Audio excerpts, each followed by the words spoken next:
Nih, misalnya kalian ingin membuat sebuah mainan.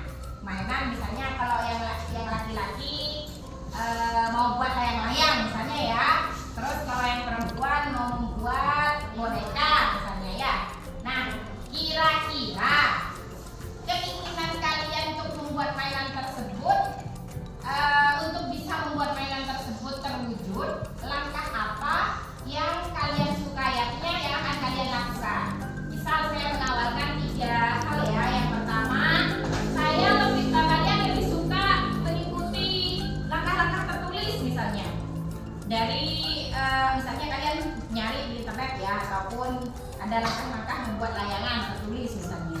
Atau mungkin salah satu beberapa di antara kalian juga ada yang lebih suka banyak minta petunjuk secara langsung kepada orang yang lebih tahu. Misalnya kakaknya lebih mahir buat layang-layang, langsung tanya sama kakaknya misalnya. Atau yang ketiga, kalian mungkin ada di antara kalian juga yang lebih suka mencari petunjuk ataupun tutorial di YouTube tentang bagaimana membuat mainan tersebut. Nah, sekarang ini saya mau lakukan survei. Yang pertama, untuk membuat mainan tersebut, kalian siapa saja yang suka mengikuti langkah-langkah secara teks tertulis. Kemudian yang kedua, meminta penjelasan terhadap orang yang lebih tahu. Yang ketiga, mencari petunjuk atau tutorial melalui YouTube. Nah, sekarang ibu mulai dari pertama ya. Kita langsung tulis saja. Yang pertama, kira-kira siapa yang lebih suka mengikuti langkah-langkah berupa teks tertulis untuk membuat mainan tersebut? Oke, Olivia ya. Yang pertama Olivia. Yang kedua Rika. Yang ketiga siapa? Adil ya. Yang keempat Alfi. Yang kelima Ferdi ya, Ferdi. Keenam Iim. Yang 7 Vina. 8 lagi. Oke, sudah cukup ya. 7. Baik, untuk cara yang kedua, meminta penjelasan terhadap orang yang lebih tahu. Kira-kira misalnya ada kakaknya tak lebih tahu untuk membuat layang-layang tersebut, atau mbaknya lebih tahu untuk membuat hiasan atau mainan lain yang misalnya boneka dan sebagainya. Yang kira-kira siapa yang memilih cara kedua? Yang pertama Tara ya, Tara. Kemudian yang kedua Aidi. Yang ketiga bukan Gari ya, Gari. 4 Mazril. Jadi lebih milih untuk minta penjelasan orang lebih tahu lagi. 3. Yang keenam Rizka. 7. Ada lagi? Oke, Abel. Oke. Sekarang ada lagi nggak ada ya? Oke, ya cukup ya. Berarti untuk yang ketiga, mencari petunjuk atau tutorial melalui YouTube. Coba yang belum ngacung berarti tadi ya, disebutkan langsung namanya. Ajeng. Wildi. Bibi ya, Bibi. Revan. Pak Judi Budin. Yang keempat apa? Putri. Jadi lebih suka untuk mencari tutorial yang YouTube. Terus Rian. Ulan. Terus lagi itu ada ya, Eva. Terus lagi Desi. Siva. Terus Erwin lagi ya. Terus lagi Nabul ya. Nabul lagi.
Ada berapa jenis perbandingan kemarin?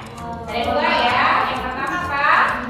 Perbandingan senilai. Yang kedua perbandingan nilai. Nah, untuk materi skala hari ini nanti kalian bisa kaitkan dengan materi yang sebelumnya. Apakah skala itu masuk pada perbandingan senilai apa berbanding nilai? Namun sebelumnya Ibu ingin tahu dulu, apakah masih ingat materi skala di SD-nya kemarin? Siapa? Ayo silakan maju. Yang bisa?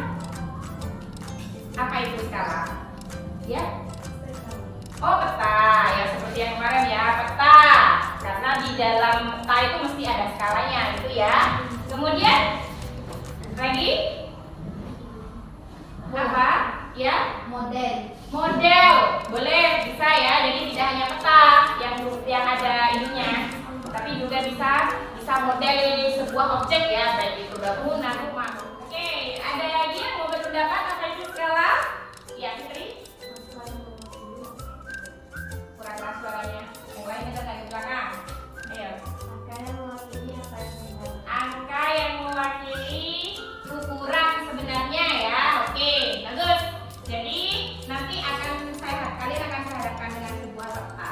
Kemudian nanti apa sih maksudnya skala itu? Nanti kalian sendiri. Kemudian Ibu perlu menyampaikan bahwasanya pada pertemuan kali ini ada 2 tujuan pembelajaran yang akan kita capai. Pertama, kalian nanti setelah kegiatan pembelajaran ini akan dapat merumuskan atau menentukan rumus skala. Yang kedua, tujuan pembelajaran kita hari ini adalah kalian dapat mengidentifikasi bahwa skala itu merupakan suatu perbandingan. Apakah nanti masuk ke perbandingan nilai apa benar itu? Untuk mencapai tujuan yang pertama, yaitu menentukan rumus skala, Ibu akan langsung bagi kalian atau mengelompokkan kalian sesuai dengan cara belajar kalian yang sudah kalian pilih kemarin ya.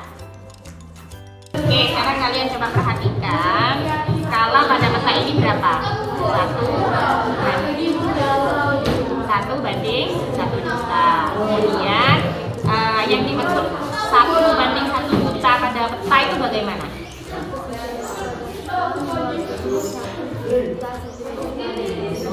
Ada jarak sebenarnya. Oke, jadi 1 cm pada peta melebihi 1 juta cm pada jarak sebenarnya. Coba misalnya ada kotak A dan kotak B, jaraknya 3 cm, itu berarti jarak sebenarnya berapa jaraknya? 3 cm. Nah, nanti untuk jumlah kilometer silakan kalian gunakan tadi yang sudah dipelajari ya.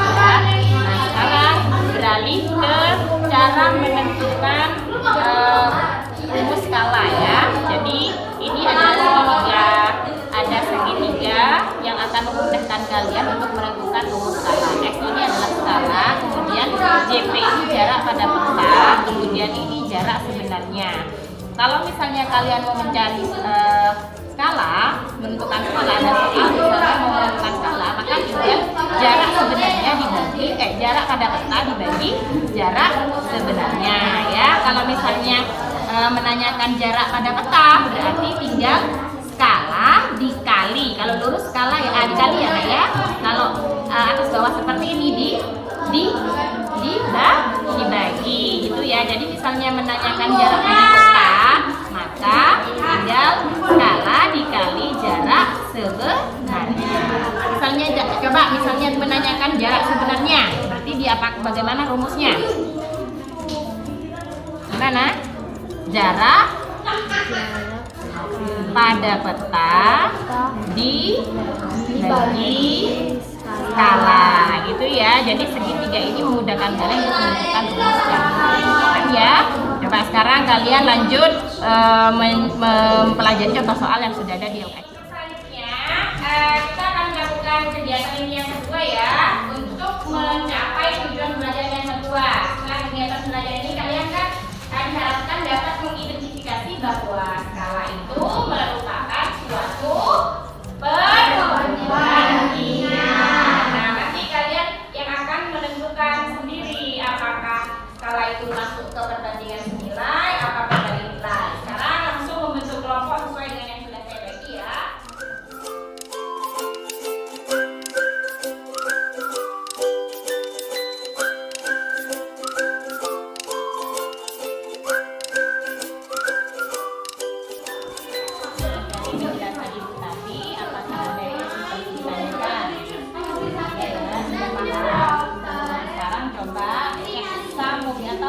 dari mobil ini kalian tentukan, kalian ukur dulu panjangnya berapa, tingginya berapa, dan misalnya misalkan ya diketahui panjang mobil sebenarnya adalah 2,7 meter. Berapakah tinggi mobil ini sebenarnya?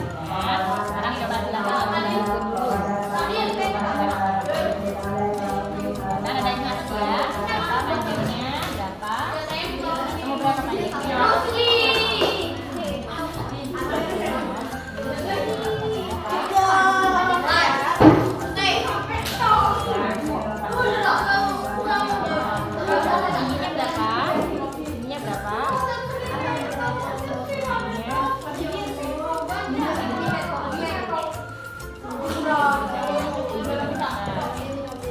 Dari situ diketahui apa saja tinggi model ya, tingginya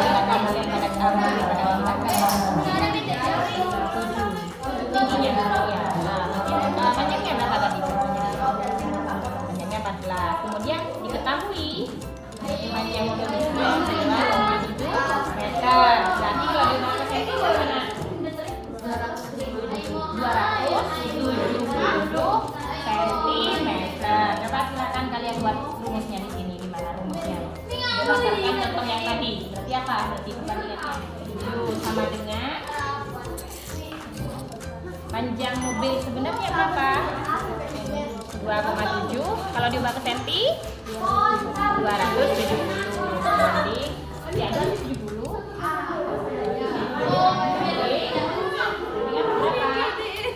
Apa yang ditanya tadi? Banding apa berarti itu?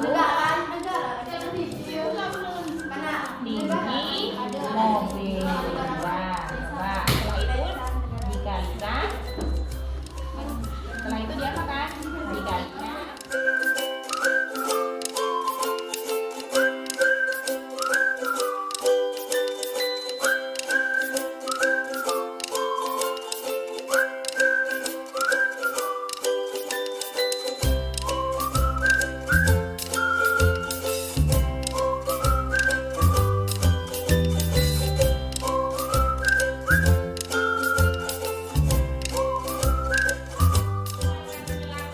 Penilaian akhir terhadap hasil kegiatan belajar